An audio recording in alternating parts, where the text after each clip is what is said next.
Good morning, Year 5. Another Monday. It makes it day 26 of doing work from home.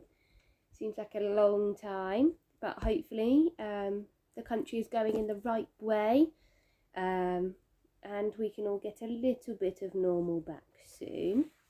So we're on The Boy Who Fooled the World, and we're on chapter 11. Let's see what happens today. How long is she going to be? Asked Mason. He checked his watch for the 6th time. Maybe we should go and see if she's still in the music room. I was sitting on a bench trying to mend the zipper on my coat. Not only was it too small, but now the zip had come off the runner and I couldn't get it back on. She'll be here, I said. Just relax. I think they're waiting for... Oh, what's the girl with the cello? Isla, isn't it? Just lift that back up. I've got a spare coat you can have if you like, said Mason. I've barely worn it. I could imagine that Mason had a selection of coats, probably one for every day of the week. It's all right, this one's fine, I said, pulling on the zipper. It's not though, is it? Said Mason. It's too small. You've burst the zip and it's really thin. You must be freezing. I glared up at him. I said it's fine. I pulled the coat around me, trying to mend the zip. Here she comes, said Mason, as Isla walked out of the main doors. She looked different and it took me a few seconds to work out why. She wasn't carrying her cello. She seemed lighter, as if she had a bounce in her step. Hi, she said with a shy smile. Are we ready? Thanks again for this, Isla, I said, as we began to walk. We really appreciate it. That's all right, she said. It makes a change from playing the cello. What made you decide to try and solve this mystery? That painting has been in the museum forever. Why are you interested in it now? Mason didn't say anything. I thought about it for a second and decided to be honest. My mum's about to lose her job, I said. If I can find the treasure, then my family won't need to worry about money anymore. Isla didn't laugh or jeer at me. She just nodded. I guess everyone knew that poor kid Cole didn't have any money. And I said I'd help him because I've got such an exceptional brain, said Mason. Isla giggled. If we find the treasure, we'll split it 3 ways, okay? I said. Isla shook her head. No way. This whole thing is your idea. It's your prize, she said. Did she feel sorry for me too? I felt a flicker of shame but shook it off. The museum would only be open for another couple of weeks. I couldn't let anything hold me back now. When we arrived at the museum foyer, we turned around and stood staring up at the painting above the entrance. Gosh, it's incredible, said Isla. Where's the jackal? Just there, Mason pointed towards the tall grass, and the last clue said, Look beside my feet, said Isla to herself. She squinted towards the image of the Basil Warrington Jones and walked up and down as we watched her. There's some kind of rock there by his feet, but I agree, there's nothing else. My heart sank. I really hoped that she'd find something. She headed to the staircase and walked halfway up, turning to face the painting. Now what? Said Mason. I don't know, I said, my stomach churning. That's it, I guess. We've got as far as we can go already. We'll never find it. It's been stupid of me to expect that we'd actually get somewhere. Good things never happen to me. Isla came back down the stairs, looked up at the painting, and then back up again. What's she doing? Whispered Mason. I don't know, I said, watching her as she moved along one step to the far right. She suddenly turned to us and with a huge grin on her face. Have you guys ever heard of Holbein's skull? She said. A skull? Said Mason. Yeah, there was a German artist called Hans Holbein in the Younger, and he painted a picture of 2 men standing in front of a cabinet. Sounds thrilling, said Mason. The thing is, that painting had a secret. At the front there were some white shapes. They don't really look like anything from face on, but if you stand and look at the paintings from a certain angle, the strange shapes reveal exactly what they are, a human skull. Wow, I said. It's amazing, said Isla, and I think that's exactly what Basil Warrington Jones has come. Here, come up and I'll show you. Mason and I joined her. Now look beside Basil's feet, she said. What do you see? A rock, said Mason. Isla nodded. Great, now take a few steps to the right and then look at it. What do you see now? Mason and I shuffled along the step and looked at the painting. The rock had changed. What had looked like shadows and curves from the front had been transformed into lines that resembled billowing sails. It's a ship, I shouted. Exactly, said Isla. She ran down the stairs and grabbed 3 leaflets from the welcome desk. Here, she said, running back to us. See if there's anything to do with ships or naval history in the museum. Mason opened his leaflet to a map in the centre while Isla studied hers. I can't see anything, said Mason. I didn't need to look. Mum had never mentioned anything to do with naval history before. Isla folded up her leaflet and paced back and forth. Maybe it's not part of an exhibition. Maybe it's just something you'd walk past and not really notice, she said. I gasped and they both stared at me. Mason, do you remember when we went to Egyptian Gallery we passed a model ship? I said. Mason frowned. No, he said. It was dark and scary and I wasn't really looking. It's a dead end in the corridor by the stairs. Come on, I said. Chapter 12. HMS Caroline. The 3 of us stared at the model ship as our breath fogged against the glass case. That's pretty incredible, said Mason, and it was. It was formed of 2 different shades of wood with hundreds of tiny crisscross strings that made the rigging. Along the sides were rows of little guns poking out through the square hulls, and at the front was a heavy-looking anchor. The figurehead was of a man wearing a waistcoat and a cravat. It says here that this is the model of the HMS Caroline. It was made by French prisoners of war, said Isla, squinting at a sign in the gloomy light. Let's see if we can find any clues. I'll look around the back, said Mason, edging his way along the side of the case. There wasn't much room at the case, as the case was squashed right up against the wall. Hold on, there are some things underneath the boat, said Mason. There's a sword, a telescope, and some weird thing like a ruler with a short telescope. I made my way along the wall to join him, and Isla squeezed in beside me. She got her phone out and turned on the torch, pointing it into the case. That's a sextant, she said. It's an instrument that they used in the olden days for celestial navigation. Mason and I went quiet. Celestial what? Said Mason. They used them to measure the angular distance between the horizon and a planet or the moon or a star, she said. That way you could work out where you were in the world. How do you know all this stuff? I said. Isla crouched down. I read a lot, she said. Never underestimate the power of books and what you might learn from them. She angled her torch so that it shone right on the sextant, and I think this might have something to do with the next clue. It's a guide for sailors, and it could be guiding us towards solving an enigma in oil. Can you see anything right now there's a light on it, Mason? Mason was the closest, and he peered in. No, it's just made of brass and glass and a bit of wood. Oh, hang on, there's a piece of paper tucked underneath it. What does it say? I said. Does it tell us where the treasure is? My stomach did about 8 flip-flops. Mason crouched down and put his head on one side. It's the same handwriting as the note in the canopic jar, he says. It says, listen to the river.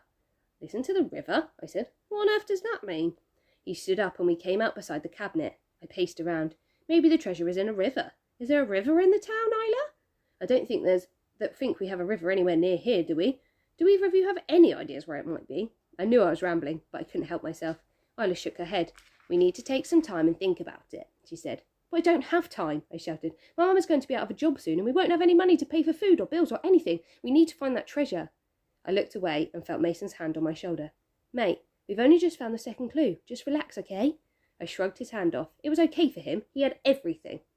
Mason is right, said Isla. Let's have another look at the painting on our way out, and then we can all go home and have a think. I sighed. They were right, but I just felt a sense of panic. Every day we hadn't solved the puzzle was another day closer to my family having no more money. We made our way back to the foyer, but when I looked up at Basil's painting, the river just looked like a few ripples and floating leaves to me. Can't see anything, can you? Said Mason. I shook my head. I looked at Isla. She was staring at the river and blinking a lot. Any ideas, Isla? I asked. No, sorry, she said. She took her phone out of her pocket, held it up and took a picture of the painting. I better get going. I'll see you tomorrow. And then she quickly headed out of the large wooden doors. When I got home from the museum, I sat on the bottom of the stairs and stayed at the thin, threadbare rug and stretched the length of our hallway. Mabel came and sat beside me. The house was freezing and she was wearing leggings and 2 jumpers, but no socks. Mabel hated wearing socks. The end of her nose was a little red circle. We were listening to Dad, who was talking on the phone in the lounge. He hadn't heard me come in, and I was wondering if we went ahead with the new boiler, whether we'd able to pay in instalments, he said to the person on the phone. Boilers don't come cheap, do they? He laughed, but I could tell it was a nervous laugh and not a real one. It went quiet as the person on the other end of the phone replied. I understand, said Dad, but we wouldn't be able to pay the whole balance as soon as the work had been done, you see. I can't put my family through another winter without heating. If we could just pay a little each month, then... The person on the phone must have interrupted as Dad stopped talking again. Mabel looked at me. She didn't understand what was going on, but she must have sensed that she should be quiet. I see, said Dad. In that case, I'm afraid we won't be requiring your services. Thank you. Come on, Mabel, I whispered, as my little sister reached up and placed her cold fingers in my hand. We're on chapter 13, Mr. Taylor's office. The next day in form, Mr. Canning said that there was a phone call for me in the head teacher's office. Everyone turned and stared. Nobody got phone calls in the head teacher's office. Mason gave me a nudge. Who is it? She said. How would I know? I said. I didn't like it. Maybe something bad had happened at home. I stood up, scraping my chair behind me. I bet your dad has found a job at last, whispered Niall into my back. That would be the top news story of the day, eh? Leighton, who was next to him, found this utterly hilarious and whacked his hand on the desk in appreciation. Isla was sitting across the gap and she stared at them both and gave me a small smile. When I got to reception, the secretary told me that Mr. Taylor was waiting for me in his office. I knocked lightly on the door and went in. He was on the phone. Yes, he has incredible talent. Yes, we hadn't noticed it ourselves even at this early stage. Oh, yes, we have noticed it ourselves. He quickly beckoned for me to sit down. Ah, yes, he continued on the phone. Well, the star pupil is sitting here with me now, so would you like to convey the good news to him? Mr. Taylor paused and passed the receiver over the desk. I took it, but I didn't like not knowing who was on the other end. Hello? I said. Cole, Miller, said a woman's voice. Yes, I said. Marika Loft here. How are you today? Marika Loft? The artist? I couldn't believe it. I'm all right, I suppose, I said. Mr. Taylor mouthed 2 words at me from across the desk. Speak posher, he said. I frowned at him. And how are you today, Marika Loft? I mean, Miss Loft, I said. Mr. Taylor grinned at me and gave me a double thumbs up. That's very kind of you to ask, but I'm not phoning about me, Cole, said Marika. I'm calling about you, or more importantly, your painting. My painting? I said. She must have meant the one she'd taken back to her gallery. Mr. Taylor was staring at me, so I twisted to one side. He was putting me off. A sky in blue has caused quite a stir, Mr. Miller. My gallery has been buzzing all week, said Marika. A stir? I said. What kind of stir? I could sense Mr. Taylor waving his arms at me, but I didn't look at him. I have a very important client, a very generous client, who is a great supporter of my work and of the art world. He's made an offer for your painting. An offer? I said. My heart began to pound. Yes, and I've accepted it on your behalf. I hope that's okay, Cole. I'm sorry, did you say you've accepted an offer? I repeated. My ears were ringing. Yeah, for £1,000. The phone line went silent. £1,000? I shouted. Mr. Taylor had moved around the side of the desk, and his face appeared in front of mine. Stop repeating her, she won't like it, he hissed. Yes, 1,000, said Marika. I'll waive my fee, but I'd have to take a percentage of future sales, and he's very interested to know when you'll be producing more work. I didn't know what to say apart from, more work? So I just kept quiet, so I didn't repeat her again. This was incredible. My painting was worth that much money. It didn't seem real. Mum and Dad were not going to believe this. You have a remarkable talent, Cole. I can't wait to see what you will paint next. Declan, my PA, will be popping to your house later to drop off some art material for you. We'll present a new painting to the public in a few weeks' time. How does that sound? I swallowed. I had to do another one. Okay, I guess, I said. And they actually liked it, the person who bought it. You sure they're not going to change their mind? I heard Marika chuckle. They loved it, Cole. Now, when you start your next piece, I want you to be mindful of the things that worked well in the first one. Your use of colour was wonderful, and your painting made me ask questions, okay? Right, I said, thinking of the blue canvas with my handprints and 2 crisscross lines. I didn't really understand what she meant about questions, but I was too embarrassed to ask. Let the painting speak to you first, then begin, she continued. I literally had no idea what she was talking about, but I didn't care. Dad could get the boiler fixed at last. They wouldn't have to worry about us not having any heating for the winter. My face ached from how widely I was grinning. Now pass the phone back to your head teacher, said Marika, and well done again, Cole. This is a very exciting time for you. I'm sure your next painting will go for much more. Thank you, I said. Bye. I gave the phone back to Miss Taylor in a daze. Miss Loft, can I possibly have a quick chat about our plans to refurbish the art department? Would you be interested in making a financial contribution? While he was talking, Mr. Taylor scribbled something on a scrap piece of paper and passed it along the desk. Get to your first lesson now. I'll let you give your parents the good news tonight. Well done, Cole. I got up and walked out of his office in a state of shock. I couldn't believe what had just happened. £1,000 just for a painting by me. It was unreal. When I walked into my maths class, everyone turned and stared at me. All okay, Cole? Said my teacher, Mrs. Hart. I nodded and sank down beside Mason. Okay, 7A, I've given you some long multiplication questions on your sheets. I'll give you 10 minutes to work through these and we can see how much you learnt from last lesson, said Mrs. Hart. Everyone leant over their desks and began to work, but I just stared straight ahead. I was too busy picturing a pile of money to concentrate. If I sold more paintings, who knew what could happen? Mum wouldn't have to worry about the museum closing down. This could change our lives. Mason was staring at me. What's going on? He whispered. I looked back at him and grinned. You know that painting I did, the one Marika Loft took back to her gallery? I whispered. That blue thing with your handprints on? He sniffed. Yeah, I said. You'll never guess what. It sold for £1,000. What? He shouted. Mason Ferguson, concentrate on your work, please, said Mrs. Hart crossly, looking up from her desk. We both put our hands down and pretended to be busy with our sheets. £1,000, he whispered, for that thing? Are you sure? I nodded, slightly annoyed that he thought it was so bad. Mason shook his head in amazement. And that's not all, I said, keeping an eye on Mrs. Hart. She wants me to do another one. You're kidding, said Mason, his jaw falling open in shock. I shook my head. He looked away to check on Mrs. Hart and then back at me. And she thinks it'll sell? I nodded. Yeah, can you believe it? Mason gazed into the distance. £1,000, he said. Then he gasped.